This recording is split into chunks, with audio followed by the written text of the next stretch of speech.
Hello friends, I'm Tex Morris. Great to be with you here at Power of Prophecy as we expose the darkness and uplift the light that is Jesus Christ. You know, one of the things that has most disturbed me in the past several years is the incredible movement toward what has to be to become the most horrible tragedy of our day, and that is the literal building of concentration camps in America. You know, the Bible prophesies hard times for all people on earth in the last days, and Christians, until Jesus comes to gather us up again, will not be immune from tribulation.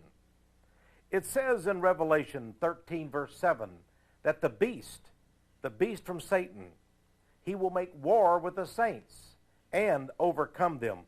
It says power was given him over all kindreds and tongues and nations. One of the verses that has always broken my heart when I read it is Isaiah 57 verse 1, where we read simply, "The righteous perisheth, and no man lay it to heart." The righteous perish, and no man seems to care. You know, I don't want to be in the predicament of standing before my Lord and Savior one day in judgment, and He telling me, "You didn't care, Tex Mars." Some years, in fact, as a young man, I began having dreams. Now, I'm not a very mystical person, believe it or not, but I had dreams, and they were of a strange character, and I had the same dream over and over again. It was a dream that, and by the way, these dreams began when I was only 4 or 5 years of age, and they continued, the very same dream. I was in what appeared to be a concentration camp, although when they began, I had no idea what a concentration camp was at such a young and tender age. But I was behind barbed wire, and there was looked like these World War II type barracks, huge buildings.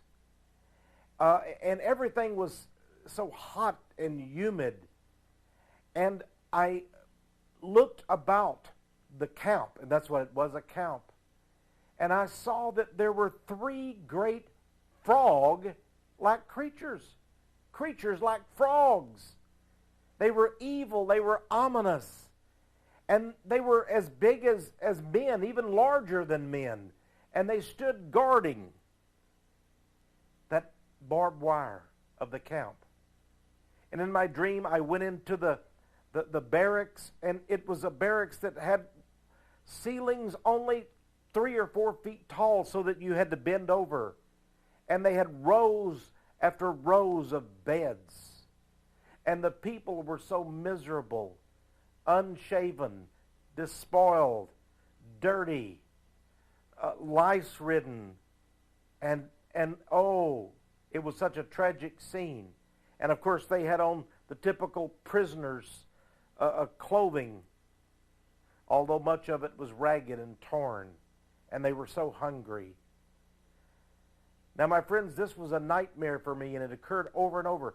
You know, it was only years later that I discovered in the book of Revelation, it tells us, it gives us the symbolical meaning of that. For in the last days, 3 spirits like frogs come forth out of the very pit of hell.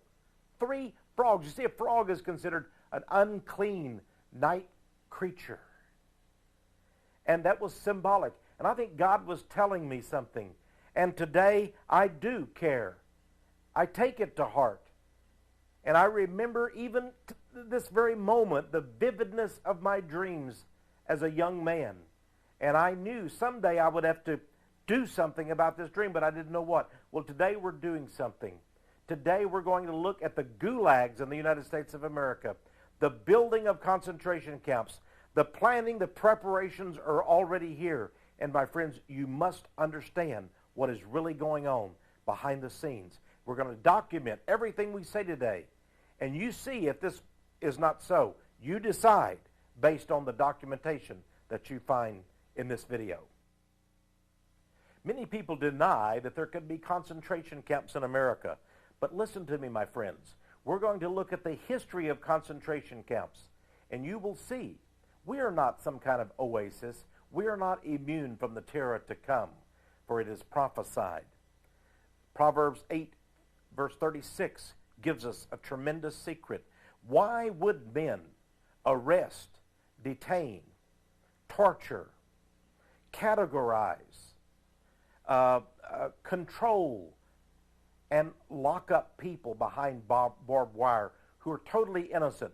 What kind of evil motive would such men have?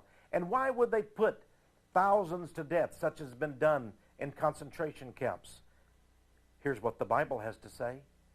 In Proverbs it says, all they that hate me love death. All they that hate me love death. These people have no love of Jesus Christ. And because of that, if they hate Christ, they will love death. And they do. You know, some years ago I wrote many books exposing the New Age movement. And these people, the New Agers, seem so full of love. And oh, they just want to hug everybody. Oh, it's such a wonderful thing. They're non-judgmental, and they're not haters at all. Oh, they're lovers. My friends, they'll love you to death. But listen to what Barbara Marx Hubbard, one of the top New Agers, she met with Mikhail Gorbachev at the State of the World Forum. Oh, she's so loved and appreciated at the United Nations. But here's what she says in her Handbook of Co-Creation. She says, we come to bring death to those who are unable to know God. We do this for the sake of the world. The riders of the pale horse are about to pass among you. Grim reapers, they will separate the wheat from the chaff. She says, we will use whatever means we need to make this act of destruction as quick and painless as possible. To the one half of the world who are incapable of evolving, the selection process will be quick. How frightening. How ominous is this? The selection process will be quick. They will do their work of death of the grim reaper rapidly, they say. One half of the world, in today's term statistics, 3 billion people would be put to death. We're unfit. My friends, listen to me. We've had so many wonderful years in America, but Satan's fury can be unleashed in an instant. Don't at all doubt it, my friends. In one moment you're living in prosperity, driving nice cars, living in a nice home, watching your big screen television, and the next you're locked up in a concentration camp full of filth with sounds of horrible torture eking at you from just down the hall in those locked rooms of interrogation. I believe there has already been a plan set up. And this plan has been worked ever since World War II for the internment and the torture and the death of those who are the enemy. And who would the enemy be? My friends, I am the enemy, and you are the enemy if we have Jesus Christ inside our heart. If we have the truth, if we have the love of Christ, then those who hate Christ will want to put us to death. Jesus himself said they will kill you and think they do God's service. Yes, Barbara Hubbard says we're doing it for God. And they are doing it for God. Their God, Lucifer, the denizen of hell. Now, some people say, but are we really being tracked and monitored today? Could they be keeping a watch over us? We want you to read what Colin Powell had to say not too long ago, just a few months ago. He was asked about Russia and why there was so much destruction and violence in Russia. And what Colin Powell, the Secretary of State of the United States, said was, the difference is that in America we're able to track and monitor and capture American citizens because we have a system called the Social Security numbering system. The quote is on the screen for you to see of what he said. Yes, they have you numbered, my friends. And I remember the words in the Bible, Jesus Christ, when they came to get him and took him away and took him to that horrible hilltop called Golgotha, or the skull. You know what the Bible said? It said, he was numbered among the transgressors. He was numbered among the transgressors.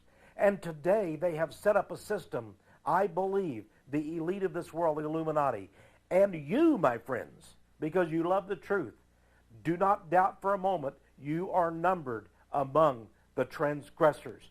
And we are no better than our Lord Jesus. And this will happen too in due time.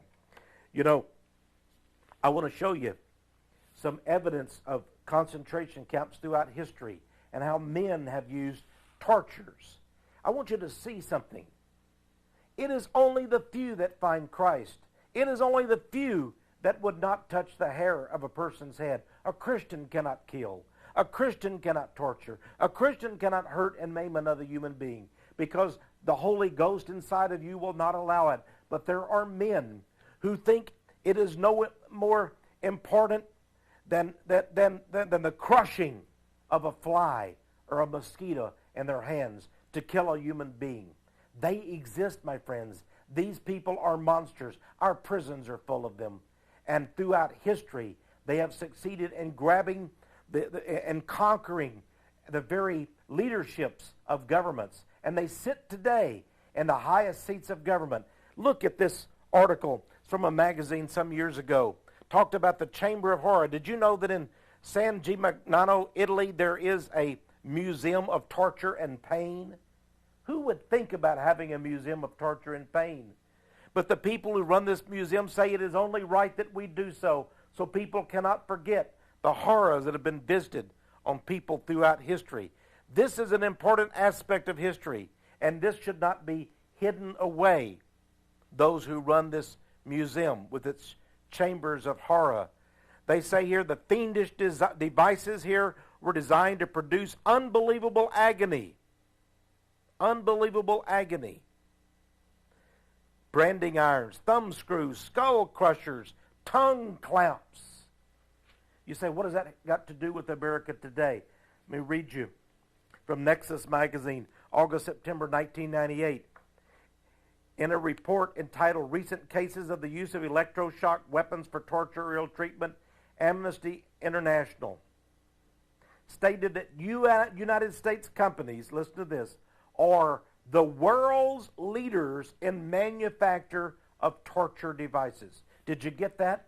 The United States of America, we lead the world in manufacturing and selling torture devices. We sell cattle prods. We sell all kinds of instruments of torture that are made in American factories. We even make them in Red China and overseas, and then we put our brand on them and sell them to monstrous dictators around the world today. Let me show you something that came up. I have in my hand a copy of a bill that was introduced in the state of Georgia's legislature recently. A congressman said what we need is to return to the guillotine. And this bill actually, House Bill number 1274, introduced in the Georgia General Assembly of the state of Georgia, their legislature, called for the electrocution or death by guillotine of those brought up for justice. Let me show you. Somebody sent to me not too long ago from a Christian group called the Christian Anti-Communism Crusade. This horrible scene. They said today in the Philippines, in Asia, these scenes are becoming commonplace. This is a communist atrocity and massacre. Look at this man holding up the head. They cut off, disembowel the head of their victims. This literally was done by a group calling itself the Communist New People's Army. Communism is not dead. The monsters who gave us the Soviet gulags are still alive, and I believe many of them are in the United States of America. I was recently reading about the Aztecs of down in Mexico and in South America, the horrible things they did. Did you know that they had concentration camps? and they would take their thousands of victims of neighboring tribes, and they would bring them to their pyramid sites, and they would bring them into the pyramids and keep them in dungeons there until they were ready to sacrifice them. And then they would go slowly up the steps as the priests walked beside them, and then they would be sacrificed to the sun god at the top of that pyramid. And their hearts would literally be cut out while they were still beating. The Aztecs. This is from a book talking about these horrible things. You say, well, those were natives. Those were pagans. Those were brutes. My friends, let me tell you, not too long ago I was reading this incredible, well-documented book entitled Exterminate All the Brutes. But the brutes, my friends, are not those who run the concentration camps, but those who shall be put in them. This is the story, my friends, of how the colonial powers went into Africa and what they did to the black people of Africa. You say they brought good things to Africa. Well, maybe Africa today is blessed in prosperity and other things, although we see death and torture even by the hands of the black leaders today. Maybe there is more culture, more civilization, more prosperity there than there was in the days when the colonial powers took over. But death is coming to Africa today in huge numbers. This book tells the story about what happened. And I want you to look at some of the pictures in this book. These are actual drawings. An artist actually went there and saw these things and made these drawings. Here, for example, is a British officer who forced the African tribesmen to literally come and worship at his feet. It reminds you what the Nazi guards did to the Jews and the other victims of the concentration camps, and what the Russians did as well, the monsters. Here's another picture of the white gods, so to speak, in Africa, and how they forced the black Africans to come and worship at their feet. And this was the first instance in history in which men subordinated others to them and actually set up concentration camps. And they did set up concentration camps throughout Africa. Now, here's a story, and I want you to understand that no population is immune from this. And I want you to understand that it's not just the German Nazis that ran concentration camps. Concentration camps have been set up by many cultures, many language people, many nations, many ethnic groups have set up and run concentration camps. It seems like Satan never changes. He used concentration camps 1,000 years ago, and he will use them today in America. Here's an article on concentration camps. Look at the face of this victim. This was in Armenia. Concentration camps and massacres were set up by the Turks and the Kurds who took the Armenians.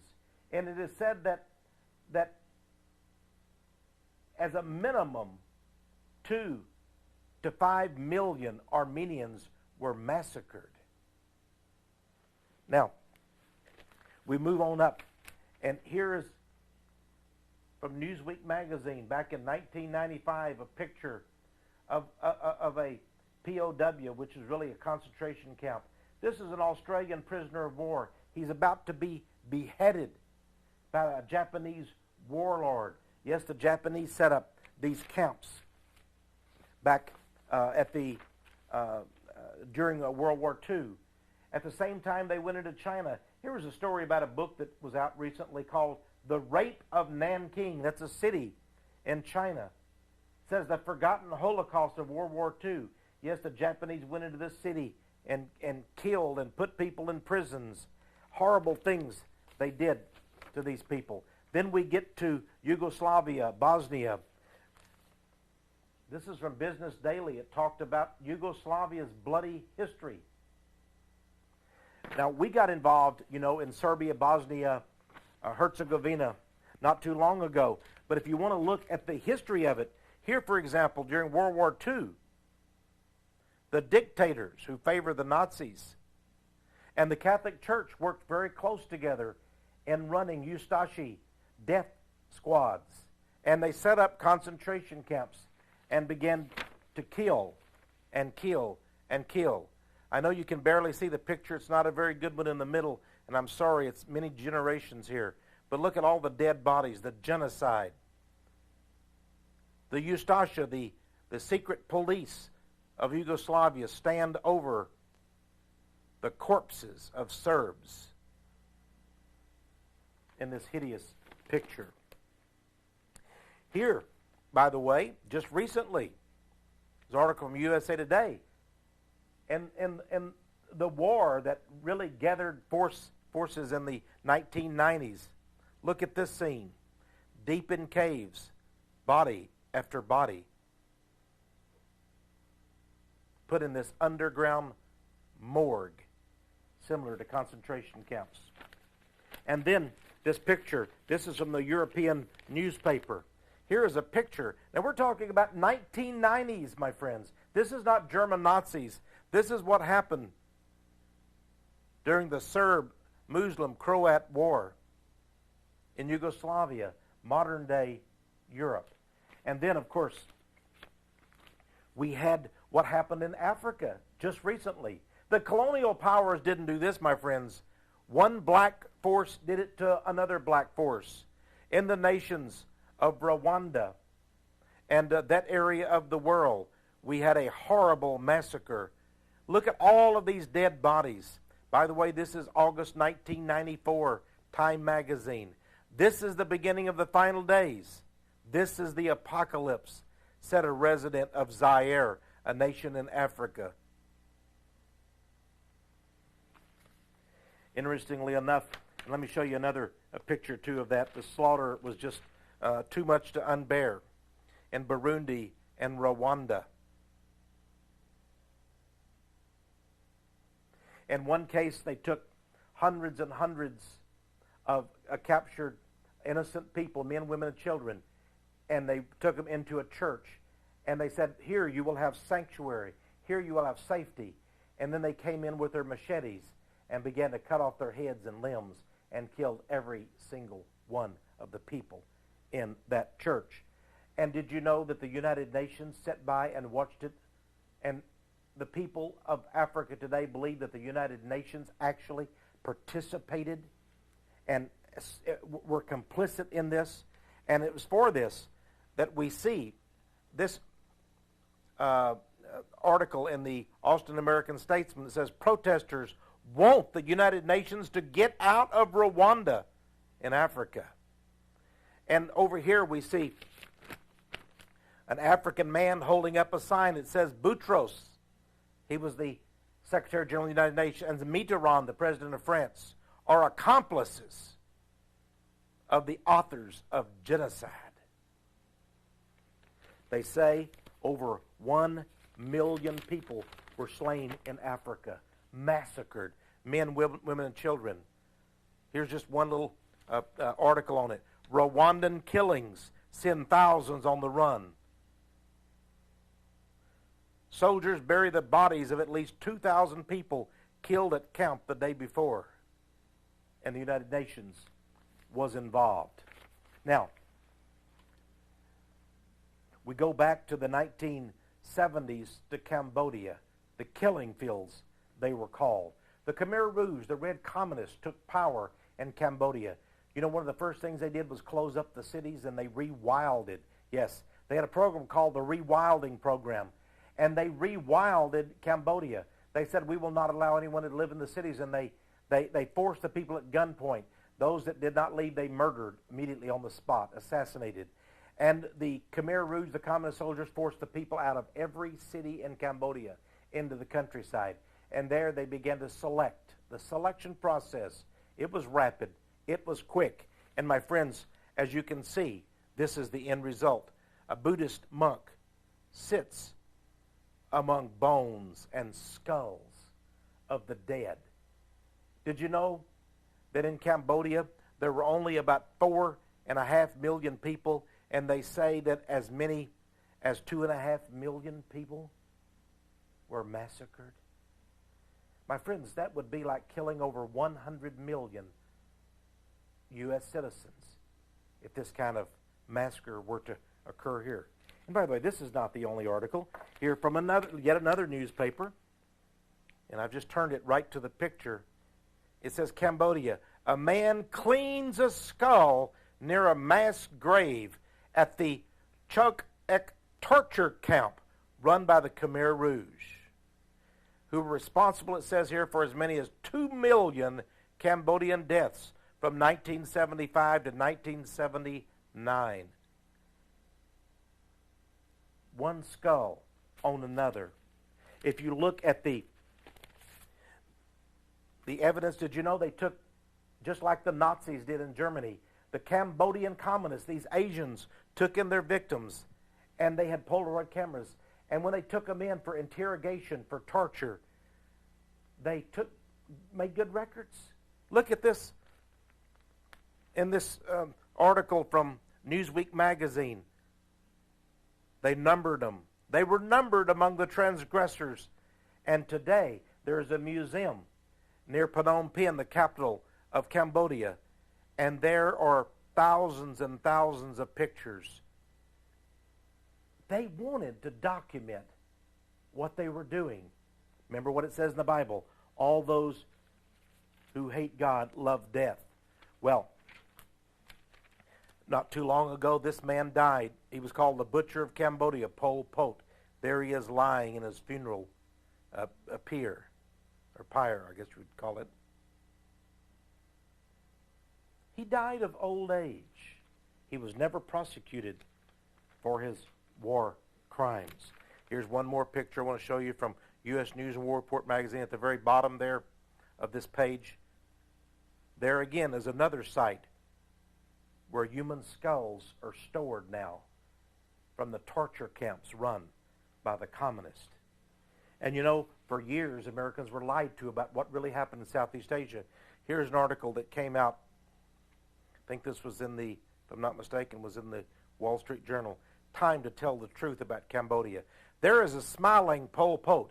He was the mastermind who put 2 million people into concentration camps and massacred them systematically. But what a nice smile he has.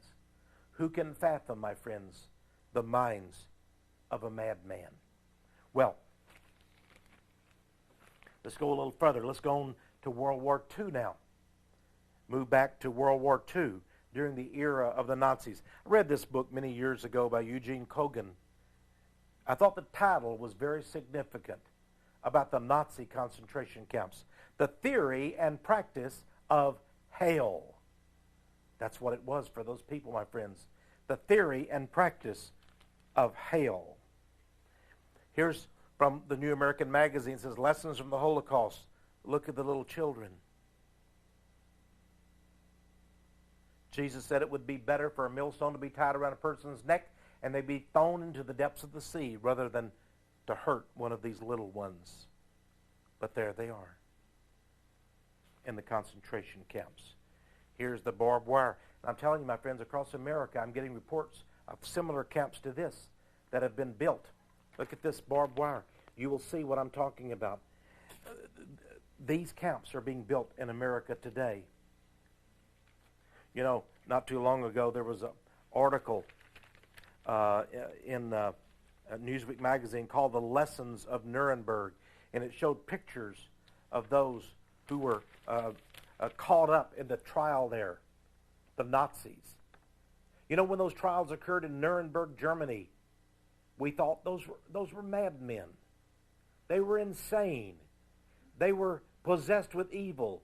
Surely, that was a unique situation, but it was not. It was not. It will happen again. In 1973, Alexander Solzhenitsyn from Russia was able to publish this incredible book, many, many pages long, and I've read this with tears, my friends. It's called the Gulag Archipelago. This is the story of what happened in Soviet Russia. This is the story of over 2,000 concentration camps. Many people in America know what happened in Nazi Germany, at Auschwitz, and other horrible places. And my friends, I'm not at all making light of the Holocaust that happened in those concentration camps. It was a horror. I'm not going to deny that at all. But listen to me, my friends. The communist concentration camp program made the German program look like almost a picnic. But we couldn't even use the term picnic for either one because both are monstrous and both really did happen. This book documents this. Here's a picture of Alexander Solzhenitsyn. This book came out, by the way, in 1973. I want to read to you just one segment of this, something that Vladimir Lenin, the founder of communism and the first leader of the Soviet Union, said back in 1918. It says, V.I. Lenin, that's Vladimir Lenin, proclaimed the common united purpose of, quote, this is a quote from Lenin, purging the Russian land of all kinds of harmful insects. I-N-S-E-C-T-S. Insects. No better than bugs that you squash with your boots. That's what he saw his enemies. My friends, that's the mindset of people that run the camps.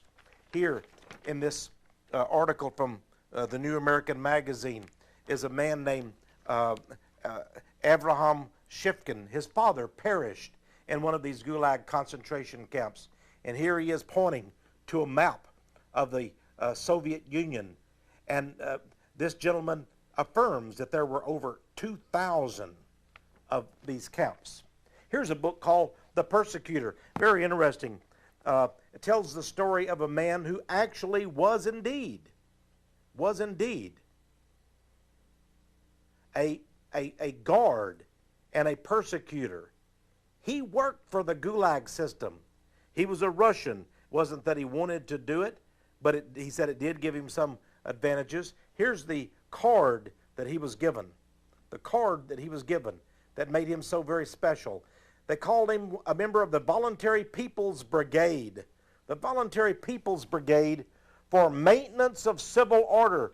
And by using this card, he was able to arrest any citizen on the street or in their homes he chose to, even without a search warrant, even without a warrant of their arrest, without any order from a court, simply because they had been reported as a potential enemy of the state. You know, we have seen this, by the way, here again, we see human skulls. Is that from Cambodia again? No, my friends, this is from communist Russia. Here today, this is an actual picture from U.S. News and World Report of a Russian policeman, a SWAT team member. Is there any doubt, my friends, that these people are ready to put people in concentration camps? Listen to me. They are already doing it in a place called Chechnya. Here's one village. Here's a mother shielding her child. This is, I'm sorry, it says woman. I have another picture of in the child. This one says woman mourns her son in a devastated village in the nation of Chechnya that is even now under attack by Vladimir Putin, the present head of Russia, with the approval of our own president. Here's an article several years back, 1999. It says, determined Russian troops unload on Chechen capital. And here's some poor peasants there in the nation of Chechnya after the devastation by Russian troops. Now, I want you to know that America, I said, was not immune from these horrors. Could it be that America itself is responsible for having had concentration camps? Yes, we've had them. Here's a book, for example, that documented the concentration camps that were set up for the Japanese Americans during the World War II era. Now, a lot of people say, well, that was a mistake. And even the Supreme Court has ruled they should not have all been rounded up and put into camps. People were wary that they might be more faithful and loyal to the Japanese government than the United States. Can you imagine actual American citizens? Now look at the front cover. We've all been taught that they went peacefully. And while there, they were treated so well. They loved it almost being there in those camps. They were really not concentration camps. They were just internment camps. They were just for detention. Does this man look like he's happy to be going? And look at the faces of the policemen as they forced him into that concentration camp in the United States. I want to show you some pictures in this. My friends, this almost defies your imagination. Here's the wife of the President of the United States, Eleanor Roosevelt, visiting one of the camps. Oh, they had the big PR things, the public relations. This was in all the newspapers. See how happy the kids are? See how happy the families are? Why, their benefactor, their great friend, the one who loves him so much, Eleanor Roosevelt, the communist, is there. And then the next picture. When one of the officials of this concentration camp system came to visit, they made the inmates of the Japanese concentration camps in America, Japanese American concentration camps, put up a sign welcoming the man. It says, "Welcome, D.S. Meyer, the great white father." Isn't that just what we did as colonialists to the Africans? Set up concentration camps, tortured them, maimed them, brought them under submission, made them bow down to us as the great white fathers. And here is the gentleman himself. Isn't that nice? The great white father of the Japanese American concentration camps. Now, let's look at some of the things. After some of the prisoners did not want to go there, a riot occurred in one of the prisons at Tule Lake, a place called Tule Lake. I believe that's in California. This just shows what happened. Many of the inmates are laying down on the floor there. Then we have another picture. I want to show these to you because a lot of people just will not believe it. In 1945, some others there attempted to escape, and here they are being hauled back in. Now, I want you to understand, they didn't use regular police. They used prison guards to keep these people in these camps. By the way, see the guard tower there in that picture? The friendly Japanese Americans who didn't mind being there at all, and they just understand everything. Here's a picture from the front cover that we showed you of the man being hauled away by the guards because he was uncooperative. And then finally, here again we have 2 levels of wire to keep the people in, including barbed wire in one of these Japan-American internment camps. Now, and by the way, to show the world how wonderful it was there, those who cooperated were given awards by visiting officials, such as this Japanese mother.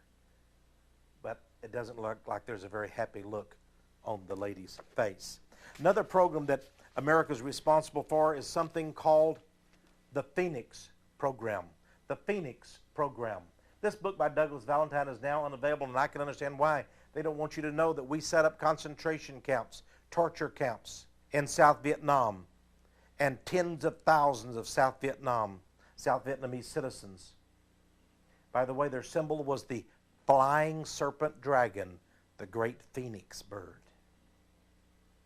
That was our program, run by the Central Intelligence Agency.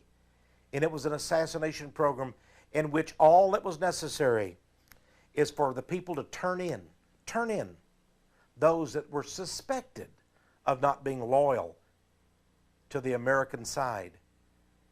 You know what you got if you turned in your neighbor? $6. $6 reward for turning in your neighbor.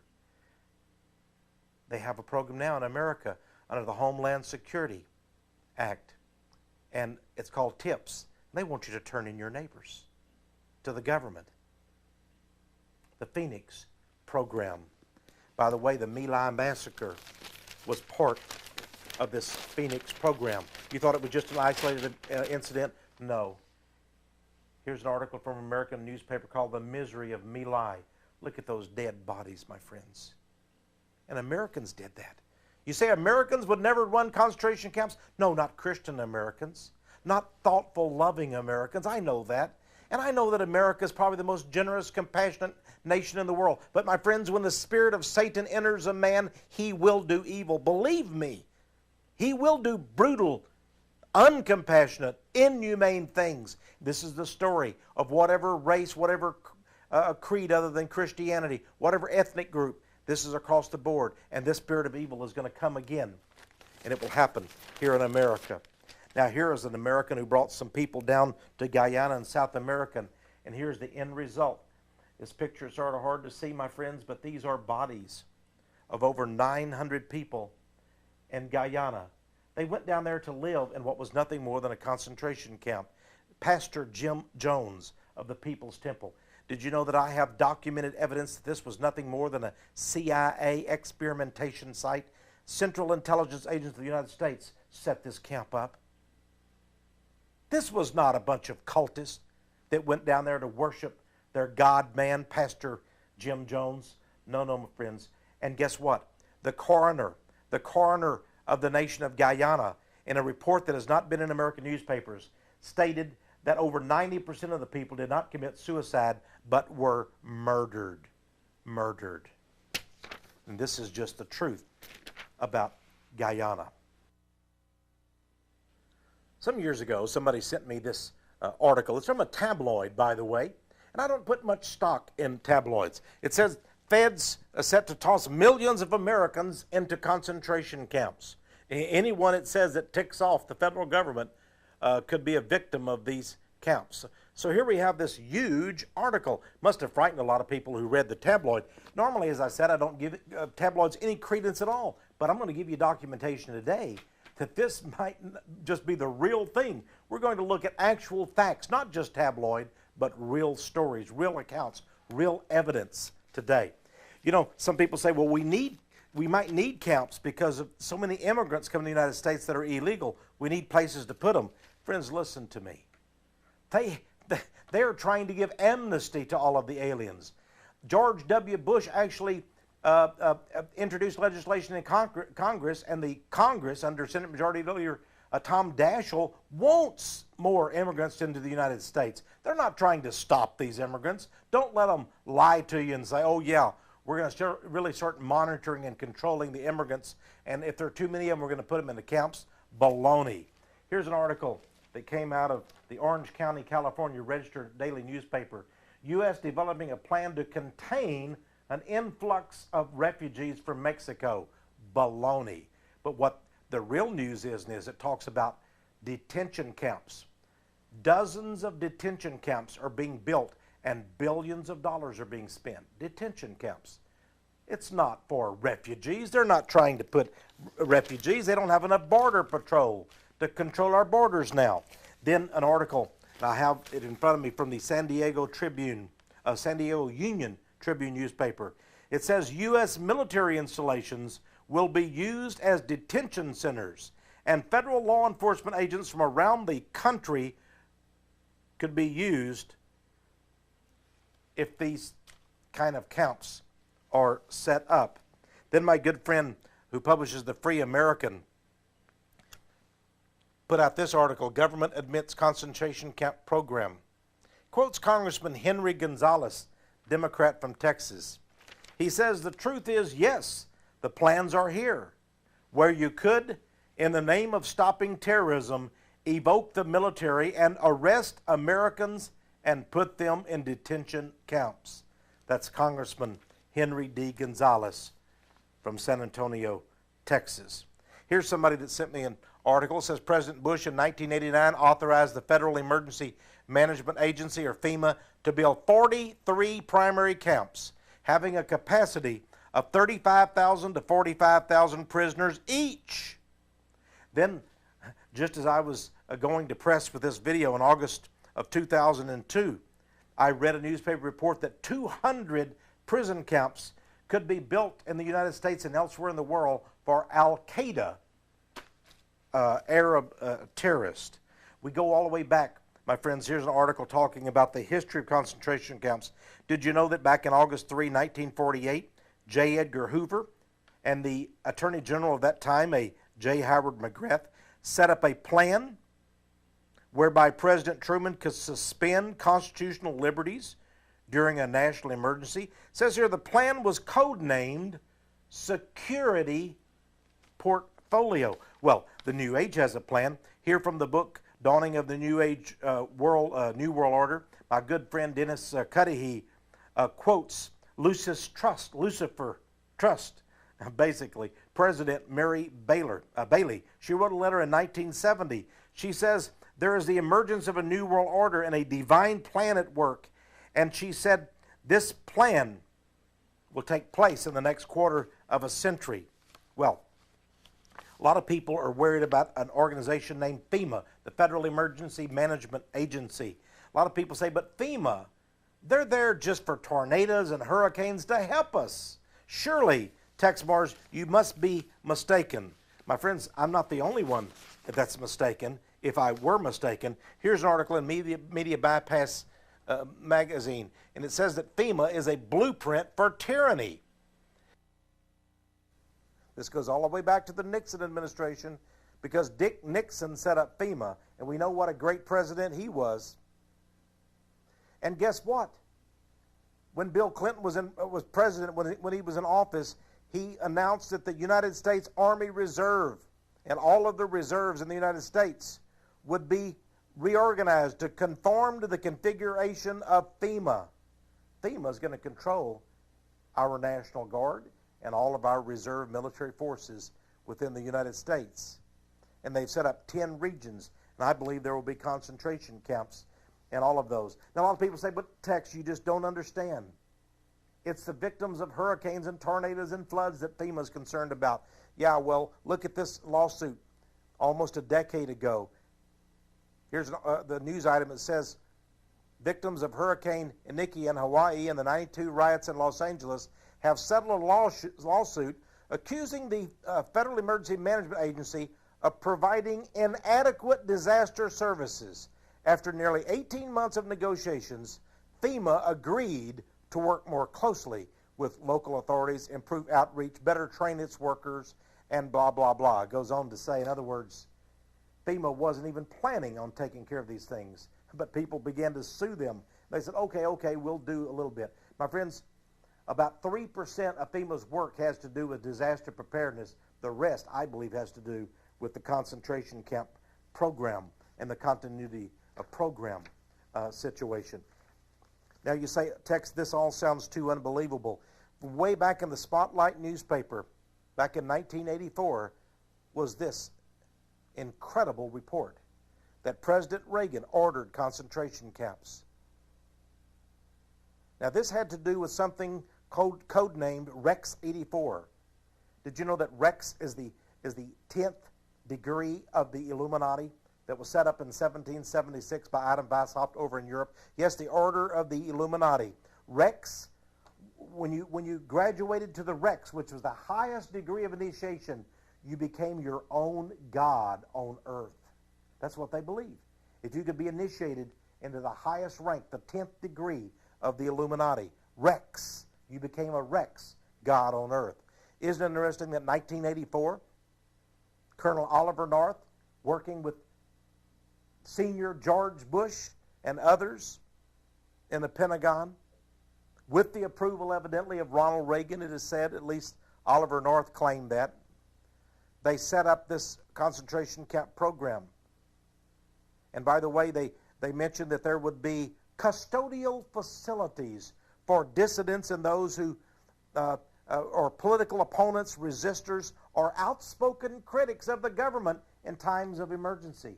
Are you an outspoken critic of the government? Have you written a letter to the editor? Have you complained to a friend or a neighbor about the IRS or what the FBI has done or some other agency of government? You could be targeted for one of these concentration camps. And by the way, they even had a plan for this, and this has been exposed. Eglin Air Force Base. These are some of the sites of these camps, these concentration camps. Eglin Air Force Base in Florida, Vanden Air Force Base in California, Fort McCoy, Washington, Fort Benning, Georgia, Fort Huachuca, Arizona, Camp Crone near Miami, Florida, Oakdale, California, Fort Drum, New York, Fort Chaffee, Arkansas, and it goes on and on. You say, well, that was then. Today is today. Here from the Wall Street Journal is an article that says more terror suspects may sit in limbo. White House seeks to expand indefinite detentions in military brigs, even for U.S. citizens. Hey, we got a war of terrorism going on. All is fair in love and war, including putting American citizens who are guilty of nothing, but they're suspected terrorists. They might be associated with a terrorist, meaning maybe they wrote a letter to a friend overseas that was considered a potential terrorist. Or maybe they talked about something that the government didn't like. Now they can be arrested and imprisoned and locked up in a military installation forever and never even brought before a court. Now, you say, friend, Tex, prove some of these things to me. We have a clip now from the hearings, joint hearings of Congress. Senator Inouye of Hawaii was the chairman, Democrat. Congressman Jack Brooks was the head from the House of Representatives. He was there again. This was a joint committee. And they were holding hearings about the Iran-Contra affair. And suddenly, Congressman Brooks began to speak, and what happened was amazing. Listen to this, my friends. I don't know if in your work at the NSC, were you not assigned at one time to work on plans for the continuity of government in the event of a major disaster? Mr. Chairman. I believe that question touches upon a highly sensitive and classified area, so may I request that you not touch upon that, sir. I was particularly concerned, Mr. Chairman, because I read in Miami papers and several others that there had been a plan developed by that same agency, a contingency plan in the event of emergency that would suspend the American Constitution. And I was deeply concerned about it and wondered if that was the area in which he had worked. I believe that it was. May I most respectfully request that that matter not be touched upon at this stage. If we wish to get into this, I'm certain arrangements can be made for an executive session. Notice, friends, what was said in this. Congressman Brooks wanted them to bring out in public the fact of these concentration camp plans. Oliver North he's just a quisling. He's just a little military nobody. But he was helping to put these together as a bureaucrat there in the Pentagon and the White House. He called it the project, the concentration camp project, he should have called it. But look at what Representative Brooks says. I was concerned, Mr. Chairman, because I read in the Miami papers and several others there had been a plan developed by that same agency, a contingency plan that would suspend the American Constitution. And Chairman Inouye says, we can't talk about that. We'll have to go in private and speak about that. In other words, we don't want the public to know about that. Did you know that recently Newsmax.com on the internet, one of the top news sources, published this article, FEMA's plan for mass destruction attacks? Of course it's true. They gave out a contract for $300 million to build concentration camps. That's what they are. New cities to relocate people. There'll be relocations that are going to be occurring. That's what they're really saying. Now, let's move very fast here. We've got so much information for you. And by the way, I even have a map here in my files. I wish I had time to bring this up to you. These are some of the installations of Rex 84 project, the concentration camp plan for the United States. And as I said, this was even discussed in the Senate floor. Here's in the hearings. Here, for example, are the badges. This is from my good friend Lawrence Patterson's Criminal Politics magazine several years back. Did you know that FEMA, and by the way, look very close at FEMA. I want you to see their symbol. I want you to see their symbol. Do you see what it is? The eagle, but look inside. It's the triangle with the black circle border behind it. That is an occult symbol, the triangle within the circle. And that's the symbol of FEMA. And by the way, these are patches. These are patches for the National Police Force that has been established. Yes, patches for their uniforms. They do have a national police forces. This newspaper put out this magazine trying to warn people. Unfortunately, this is just a small publication. It says FEMA and Fed police patches are red flags. You better watch out for what's coming in the future. And I've got so much for you more, my friends. Here's a letter that gives proof that there is indeed an Army regulation on what is called a civilian inmate labor program. And attached to this was the plan for setting up these labor camps throughout America in time of emergency. This plan several years back was called Operation Garden Plot. Operation Garden Plot. And I have a copy. This actually is from Headquarters United States Air Force all the way back to 1984. Civil Disturbance Plan 55-2 Garden Plot. It was classified, and through the Freedom of Information Act, some people got it unclassified and were able to gain a copy of it, and I have a couple of copies here in my files. This is the actual plan of what will take place when the alarm goes off. Now, I want you to understand, I'm not the first one to expose these things. By the way, maybe I should go back real quickly. In Washington Report, I have it here in front of me. You'll see it on the screen. There's a statement from the editor of this some years ago. He said, ask your congressman or senator to check out Pentagon Manual FM-10. That's yet another manual. It outlines Army operations to round up U.S. citizens and hold them in concentration camps. It is for real. He said, want to bet your congressman and senator will lie and tell you it's just some fruitcakes on talk radio? Yeah, that's what they will tell you. You know, I've been able to receive a copy of this. This was a booklet put out by a man named William Pabst. He sued the United States government. It went to federal district court, and then it went to the United States Court of Appeal. He stated there is a plan for concentration camps in America all the way back to the 70s. William Pabst. I have the transcripts from the court hearings. Even the judge, the federal judge on the bench, admitted it. But they decided that Mr. Pabst didn't really have the jurisdiction and the standing to sue in court. Can you believe that? But it was admitted.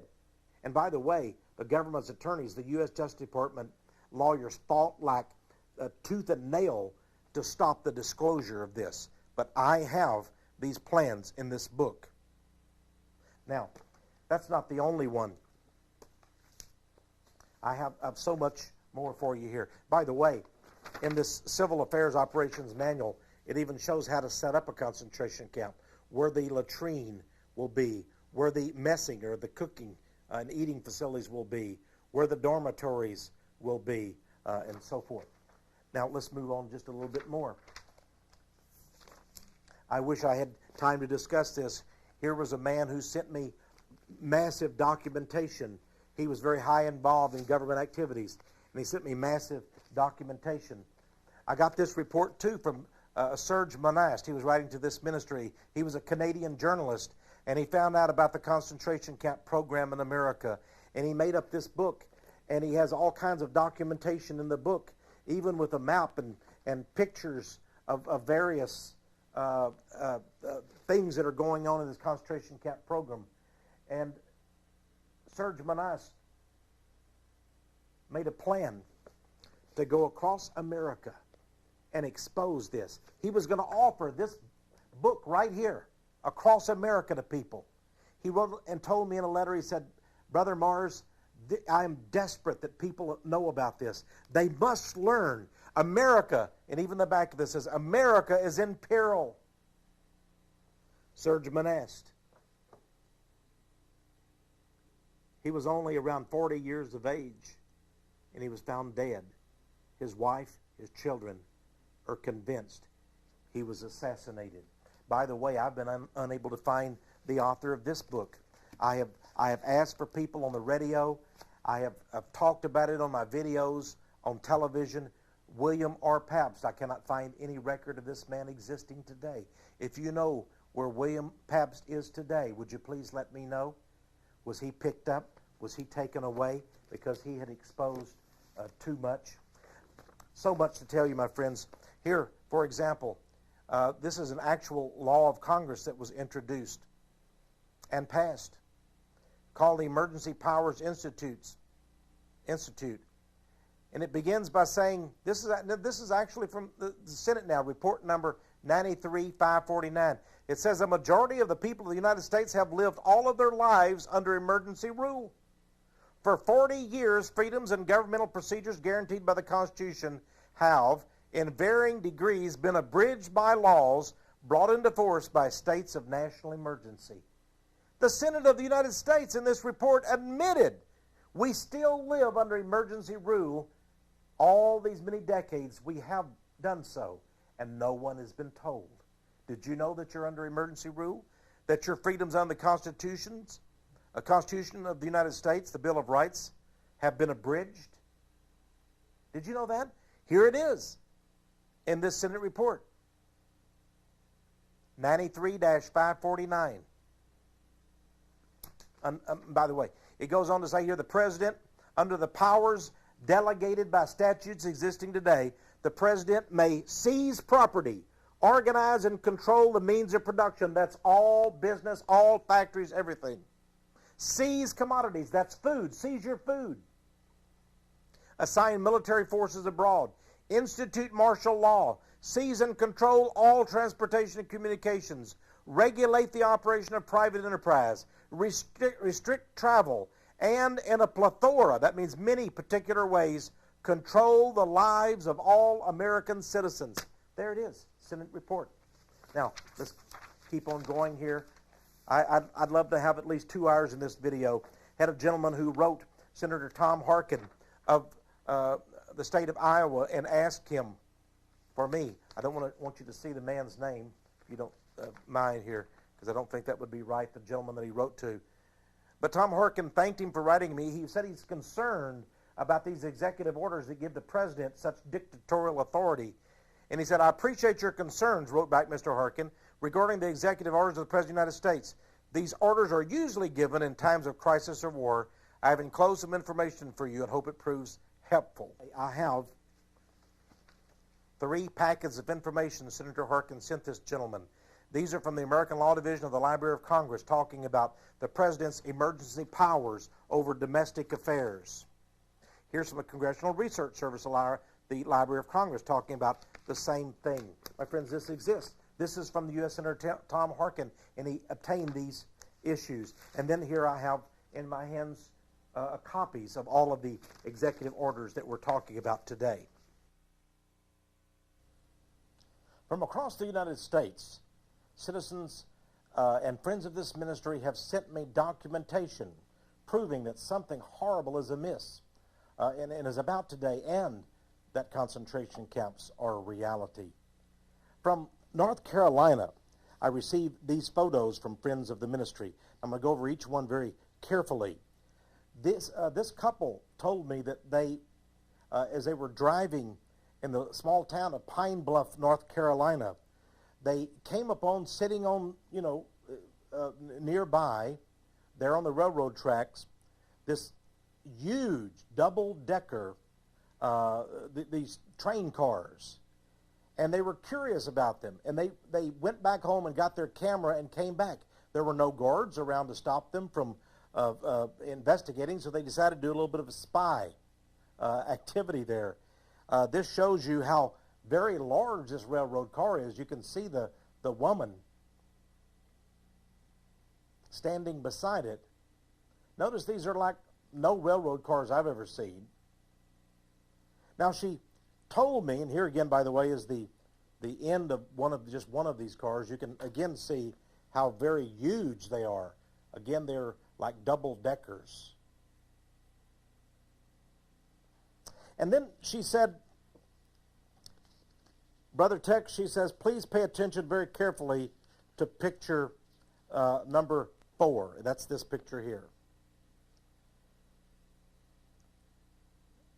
we managed to take a picture through a crack of the inside of the railway car. Notice the chains. They appear to look like shackles. I want you also, my friends, to see what appeared to be seats or benches on either side. And my friends, if this was a cattle vehicle, cattle don't need padded benches, do they? This looks like this is going to transport human beings. She said also, the cars are well vented. They have lots of air holes. Now, at the same time, I received so many magazines in here. Here's from a magazine that called Frontline Solutions that talks about solutions for people with large warehouses and inventories and so forth and transportation problems. And in this journal, it talked about the Defense Logistics Agency, which services all the branches of the U.S. military. And my friends, listen, they are preparing, they are computerizing, and they are improving all of their trains. Notice this train car and the military soldiers there. Now, I'm not saying either one of these are trains that would transport prisoners to concentration camps, but they've got to transport you one way or another, do they not? I've also been able to discover that in places like Amarillo and other Air Force bases that have been closed down, there still exists strange-looking aircraft, Boeing 747 wide-body passenger jets, sitting with no marking, sometimes painted solid white, sometimes black, sitting out on the tarmac, out on the flight line, on the concrete of what are supposed to be closed-up military bases. In fact, my friends, most of the military installations and bases that were closed during the Clinton era, hundreds and hundreds of them were closed up, are still being kept for use by the federal government. And many of these are being turned into prison camps. Now, some other friends of the ministry sent me these pictures. And they said, Tex, we saw these, and we can't say for sure, but we heard about the poison gas vehicles where they took the German Nazis took prisoners, and they put them in these trucks, and they thought they were being transported, but then they began to pump Zyklon B poisonous gas into the back of the trucks, even as they were going down the highway. And I was given some pictures of these trucks that appear to be the same thing. Take a look at these. What do you make of that, my friend?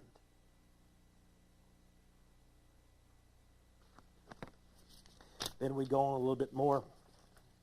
Here, by the way, here's some other shots. What kind of vehicles are these?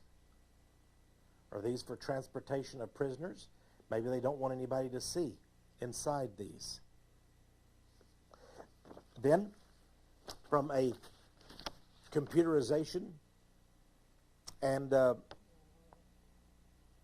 computer management publication called Automatic ID News was this article. And I think this is both frightening and very revealing. It says, new DOD, that's Department of Defense system, tracks refugees.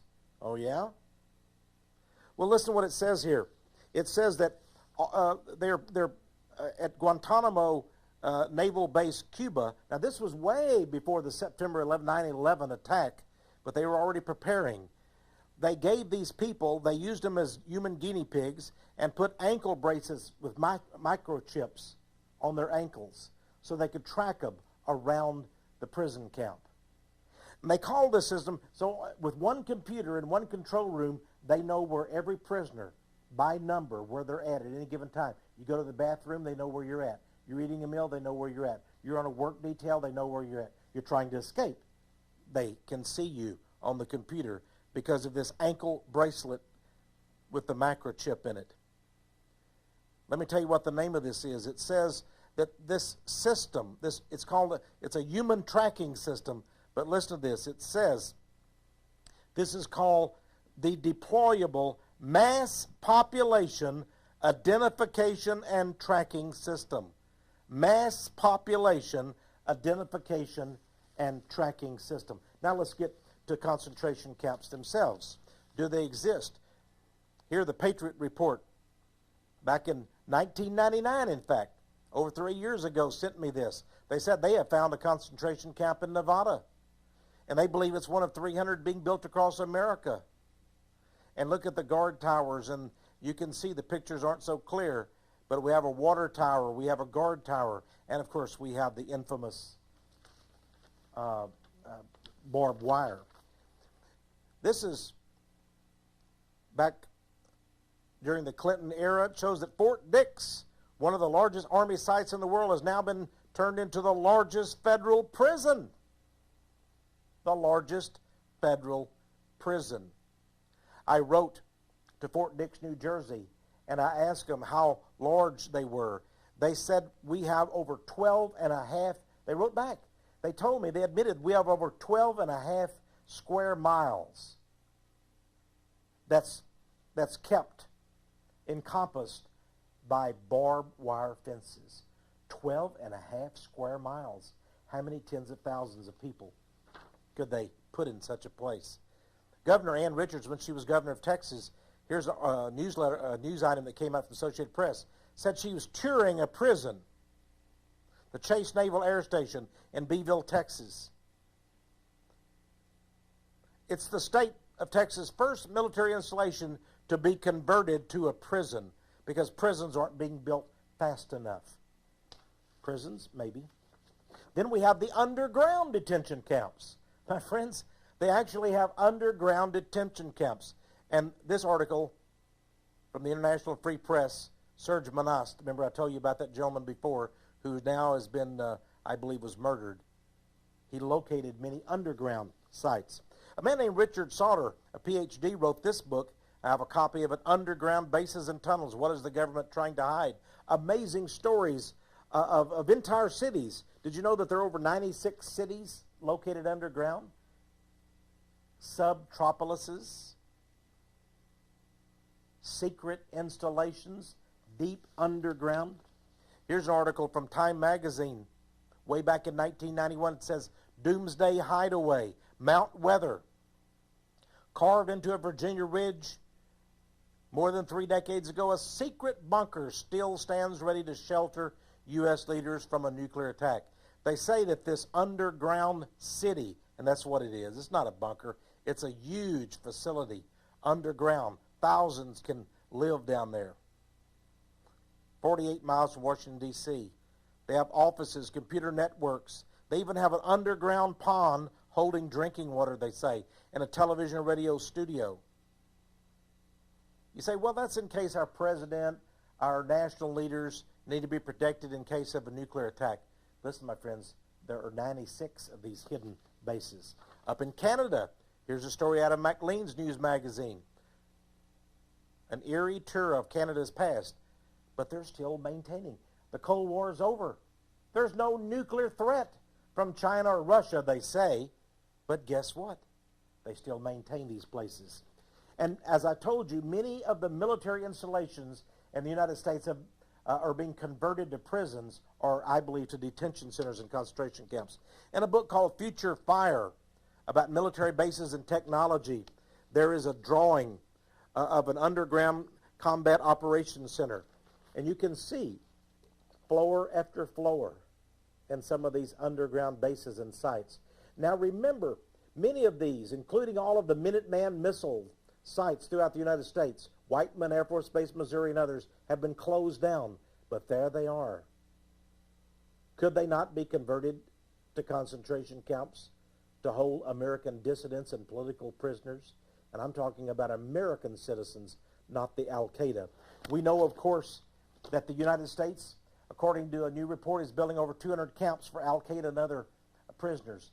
We know that at Guantanamo in Cuba, you've seen, I'm sure, the news clips about over 200 Al-Qaeda prisoners that were brought from Afghanistan by the Bush administration, and are still in prison there without charges, without any kind of court hearings. They're just kept there indefinitely, is our guessed. First they were put in what looked like cages, and now they built some kind of a camp system for them. Guantanamo, Cuba. There where Fidel Castro is. He's our pal. We don't have to worry about him breaking in there into that and letting the prisoners go, do we? Here's a letter from a lady who wrote to me. I cannot reveal the name of it, but she told me about the underground subtropolis that is in the heartland of America in Kansas. And guess what?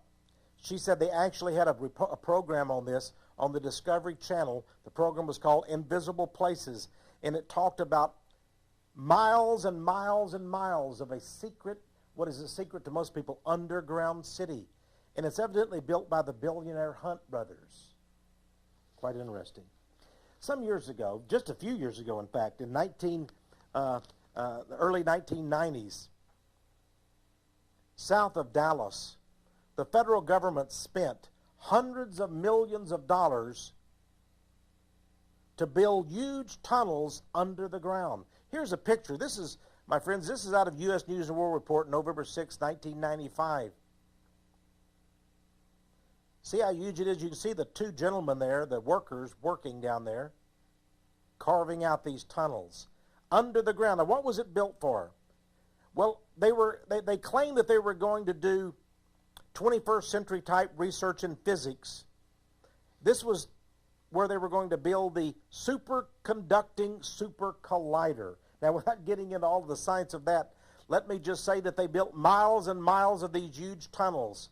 And then they said they decided not to fund. Our U.S. Congress decided not to fund any more scientific research for a super collider, superconducting super collider.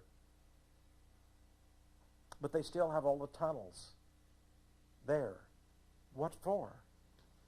Now, let's conclude with this report on concentration camps in America. You know, we've been warning people about this for many years now. I earlier did a video called Concentration Camps in America, warning about this. But now I believe we're on the very verge of this. I don't know when these things are going to take place. I don't know when the gun's going to go off. But I know there is a secret elite that is planning our demise. You see, we're the only enemies they've got. Why? Because we tell the truth. Now listen very carefully to me. You may be frightened to hear about plans going all the way back to the Ronald Reagan era called Rex 84. And you may be concerned about all of the evidence that you've seen here today. But I want to tell you something. There is a God in heaven. There is a God in heaven. And remember what Jesus said. He said, do not fear he who can kill the body, but he who can kill both the body and the soul by casting a man or woman into the very pit of hell. My friends, don't fear the devil. I love Psalms chapter 116, verses 3 through 5. I want to read it to you because it's so powerful. Every time I would even think about getting afraid, I read this verse to myself. Listen to this. It says, the sorrows of death compassed me, and the pains of hell got hold upon me. I found trouble and sorrow. Then, oh, I love that. I love the then. Then call I upon the name of the Lord. Yea, our God is merciful. Yea, call upon the name of the Lord. Our God is merciful. Here's what I want you to do, friends. Tell everyone you know about the plans for concentration camps. Tell everyone you know that we must educate each other, warn each other about these things. And then I ask each of you to get on your knees and pray to Almighty God and ask him what you must do about these things. I'm not asking you to get guns and rifles and hand grenades and bombs and go fight anybody. I'm not asking you to do that at all. I'm not asking you to revolt against the elite or the Illuminati. I want you to ask the Holy Spirit what he wants you to do. And I believe God will lead you in exactly the right way.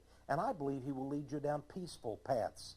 I believe we're going to be witnesses for him in coming days. I believe we will be those whom the beast makes war upon. But listen, my friends, it says, and this is so powerful, we shall become the overcomers. How do we overcome? Through the power of our testimony. The power in your testimony. And we overcome through the blood of the Lamb. This has been Tex Mars. You've been watching our special report, Gulag, USA, concentration camps in America.